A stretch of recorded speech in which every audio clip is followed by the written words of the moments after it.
নাটকের চেয়েও নাটকীয়, সিনেমার চেয়েও সিনেমাটিক স্পেনের মিকেল মেরিনোর এই ওয়ার্ল্ড কাপ ইম্প্যাক্টকে এছাড়া আপনি আর কি বলতে পারেন?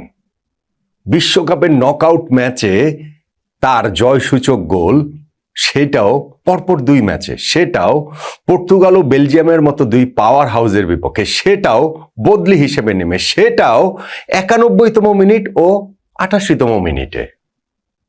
পর্তুগালের বিপক্ষে রাউন্ড অফ 16-এর ম্যাচটাতে তাকে মাঠে নামানো হয়েছিল 85তম মিনিটে, 91 মিনিটে জয়সূচক গোল করেছেন।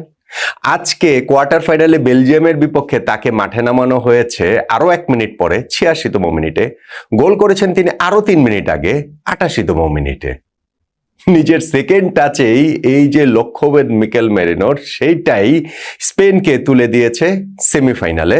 ফ্রান্স ভার্সেস স্পেন, ফাইনালের আগের ফাইনাল এখন আমরা সেমিফাইনালে দেখতে পাবো।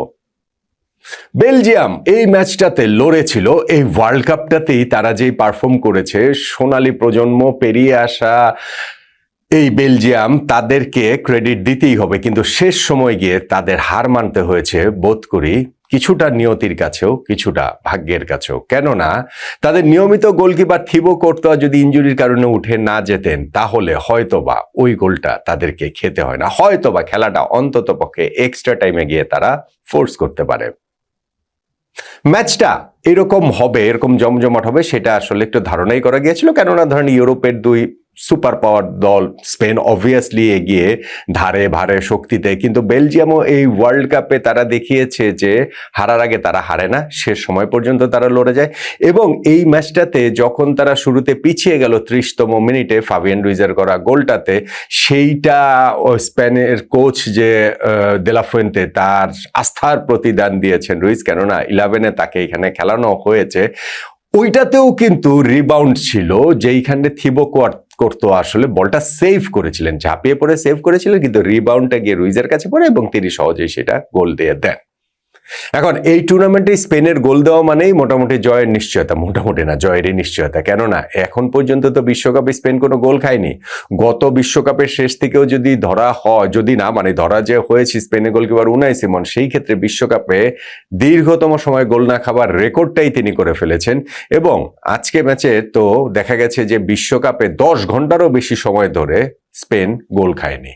অবশেষে 649 মিনিট পরে উনাই সিমন গোল খেয়েছেন, স্পেনের গোলকিপার। এই বিশ্বকাপে প্রথম গোল স্পেন হজম করেছে, সেইটাই বেলজিয়ামের হার না মানা মানসিকতার একটা পরিচয় দেয়।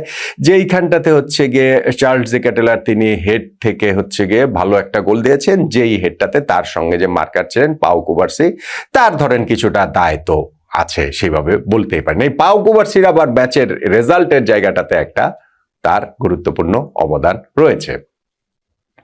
স্পেনের এই টিম, তাদের যে ওই যে ছন্দ, তাদের যে ওই যে স্প্যানিশ ফুটবলের যে সৌরভ, সেইটা যে আসলে প্রতিটা ম্যাচে খুব ভালোভাবে আমরা দেখতে পেয়েছি তা না, বরং এই টিমটাকে অনেক বেশি কার্যকর মনে হয়েছে। কেননা এখনো এই টিমের লামিন ইয়ামাল তার বিস্ফোরক শ্রেষ্ঠত্বে আসেনি। আজকের ম্যাচটাতেও তিনি বেশ কিছু সুযোগ ক্রিয়েট করেছেন। আজকের ম্যাচটাতেও তিনি বেলজিয়ামের গোলকিপার থিবো কর্তোয়াকে ব্যতিব্যস্ত রেখেছেন, 1-on-1-এও তিনি মিস করেছেন, সেইখানটাতে কর্তোয়া সেভ করেছেন।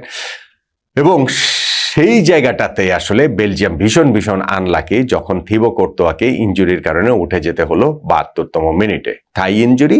এবং উঠে যাওয়ার পরে তিনি সাইডে বসে যেইভাবে আসলে কাঁদছিলেন, সেটা ওয়ার্ল্ড কাপটা সম্ভাব্য শেষটা কি দেখতে পেয়েছিলেন কিনা, সেই কারণেই কাঁদছিলেন নাকি আসলে তার ওই ইনজুরির মাত্রাটাই এত বেশি যে বেলজিয়াম ওয়ার্ল্ড কাপে আরো এগুলোও মানে পরের রাউন্ডে সেমিফাইনালেও যদি যেত তাহলেও তিনি খেলতে পারতেন না, আমরা জানি না এখনো, মানে খেলাটাও জাস্ট মাত্র শেষ হয়েছে, হয়তো ইনজুরির মাত্রাটা জানা যাবে।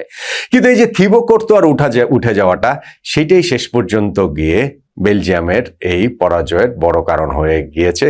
স্পেন এই জায়গাটাতে একটা লাকি ব্রেক পেয়ে গেছে। কেননা 86তম মিনিটে যে মিকেল মেরিনোকে পাঠানো হলো, 88তম মিনিটে যে তিনি গোল দিলেন, সেইটা কর্তোয়ার বদলে যে গোলকিপার নেমেছেন সান এলামন্স, তার ভুলটাতে।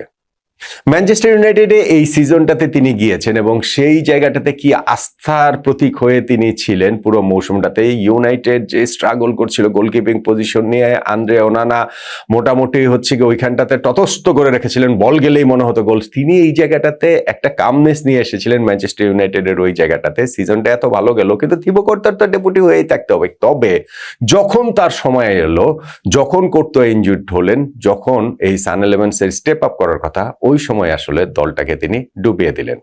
পাও কুবার্সির কথা বলছিলাম যে কন্ট্রিবিউশন রয়েছে গোলে। পাও কুবার্সি বক্সের বাইরে থেকে দূরপাল্লার একটা শট নিয়েছিলেন, নিরীহ শট। গোলকিপার এটা 10 বারের মধ্যে 9.5 বারই ঠেকাবে, কিন্তু সান-11 বলটা ধরতে গিয়ে তার কাছ থেকে স্লিপ করে যায় রিবাউন্ডে, তখন যে ওইখানটাতে মিকেল মেরিনো সহজ গোলটা দিয়ে দিলেন। সো যদি থিবো কর্তোয়া থাকতেন, যদি তিনি ইনজুর্ড না হতেন, তাহলে হয়তোবা এই ভুলটা হতো না, হয়তোবা বিশ্বকাপ থেকে এইরকম বিদায় বেলজিয়ামের হতো না। অন্তত তাদের এই জায়গাটা যে নিজেদের একটা ভুলে, একটা আনফোর্সড এররে আসলে বিশ্বকাপটা শেষ হয়ে গেল। অন্যদিকে স্পেন, তারা তো ডিলাইটেড, খুবই স্বাভাবিক, কেননা আগের রাউন্ডে তাদের এত বড় পরীক্ষা পেরিয়ে যেতে হয়েছে পর্তুগালের বিপক্ষে, সেইটাও 91তম মিনিটের গোলে, এই মিকেল মেরিনোর গোলেই। আজকে বেলজিয়ামের পরীক্ষা তারা পেরিয়ে গেল 88তম মিনিটের গোলে, সেই মিকেল মেরিনোর গোলেই। সো মিকেল মেরিনো এখন একেবারে ড্রিমল্যান্ডে রয়েছেন। আর্সেনালের এই ফরওয়ার্ড, তিনি এই সিজনটাতেও হচ্ছে গিয়ে আর্সেনালের হয়ে প্রিমিয়ার লিগ জিতেছেন, কিন্তু এইখানে ওয়ার্ল্ড কাপের মতো স্টেজে এসে নকআউট পর্বে পরপর 2টা ম্যাচে তিনি যেই কন্ট্রিবিউট করলেন, তাতে স্পেন যদি এইবার বিশ্বকাপ জিতে, তাদের কাল্ট হিরো এই মিকেল মেরিনো হয়ে থাকবেন নকআউটের 2 ম্যাচে তার এরকম জয়সূচক গোলের পারফরমেন্সের কারণে। আমরা জানি না এখন স্পেনের কি হবে। ফ্রান্স ভার্সেস স্পেন সেমিফাইনাল বলছিলাম, সেটা ফাইনালের আগের ফাইনাল, খুব সহজেই সেটা ফাইনাল হতে পারতো, কিন্তু ড্রয়ের এক সাইডে যেহেতু এই 2টা দল পড়েছে, সেই কারণে ওইটা খুবই খুবই ইন্টারেস্টিং ম্যাচ হবে। কিন্তু যদি স্পেন ফাইনালে চলে যায়, মানে ফ্রান্সকে যদি হারাতে পারে, তখন তো শিরোপা জয়ের ব্যাপারে তারা কনফিডেন্ট থাকবেই, নাম্বার 1। আর নাম্বার 2 যেটা, সেটা হচ্ছে যে যেই 2টা ম্যাচ তারা যেইভাবে জিতে এই ফ্রান্সের মুখোমুখি হচ্ছে সেমিফাইনালে, 2টা ইউরোপিয়ান পাওয়ার হাউসকে ওইভাবে হারিয়ে, তাতে করে স্পেন ভাগ্যটাও যেরকম তাদের পক্ষে আছে। সাব করলেও সেখানে মিকেল মেরিনো আস্থার প্রতিদান দিচ্ছেন, ফাবিয়ান রুইজকে ফার্স্ট 11-এ খেলালেও তিনি গোল করছেন।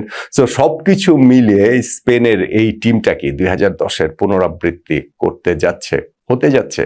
হ্যাঁ, তারা গোল খেয়েছে, এই ওয়ার্ল্ড কাপে প্রথমবারের মতো গোল খেয়েছে, তারা 10 ঘন্টা পরে গোল খেয়েছে, কিন্তু স্টিল সেইটাকে যদি ধরেন ব্যতিক্রম ধরে নেই, তাহলে এই স্পেন ভাগ্যটাগ্য সবকিছু মিলিয়ে তাদেরকে রোখাটা তো কঠিনই হবে। অন্তত পক্ষে তারা সেরকম ভাববে ফ্রান্সের মুখোমুখি হওয়ার আগে প্রবল আত্মবিশ্বাস নিয়ে এই স্পেন মুখোমুখি হবে। ফ্রান্স ভার্সেস স্পেন, সেই সেমিফাইনালটাতে জিতবে কোন দল? মতামতটা কি আপনার জানান। আর তার আগে তো আমাদের আরো অনেক আলোচনা হবেই হবে।